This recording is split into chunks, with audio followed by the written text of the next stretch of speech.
If you've been waiting to stock up, this is your window. Today, I'm showing you what's actually worth grabbing right now and where your focus should be in February. Some really big sales, most namely, of course, President's Day sales. Kind of like Black Friday, they kind of now stretch those sales out basically all month long. Valentine's sales, winter wrap-up sales. These are usually sales on big ticket items. You're going to see things like appliances, mattresses, automobiles.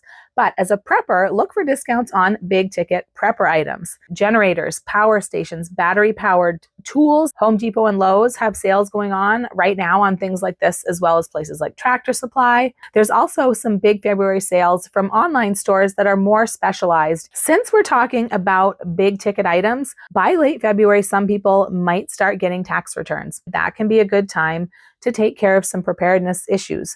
The first thing to take a look at is financial preparedness. Take care of any debt you may have. Make sure that you have some emergency funds, an emergency stash, an emergency cash stash. If you have funds left over, this is a perfect opportunity to take care of some preparedness needs. Things like a generator, a solar power station, a good water filter, and a bunch of filter replacements for it, a pallet of long-term emergency water, a bulk food supply maybe, things like gas masks, a storm shelter, a sprinkler system. There's lots of possibilities for bigger purchases depending on where you live and what your needs are. Another big ticket prepping item that a lot of people will purchase with a tax refund is a home freeze dryer. February is National Responsible Pet Owner Month.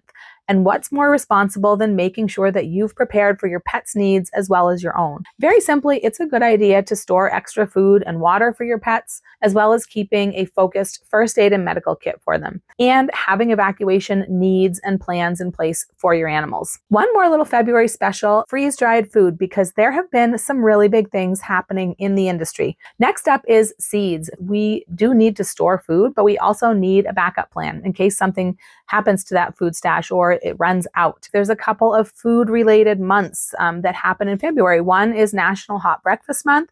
The other is a big one for preppers. It is National Canned Food Month. So keep an eye out for good deals, especially on the canned foods.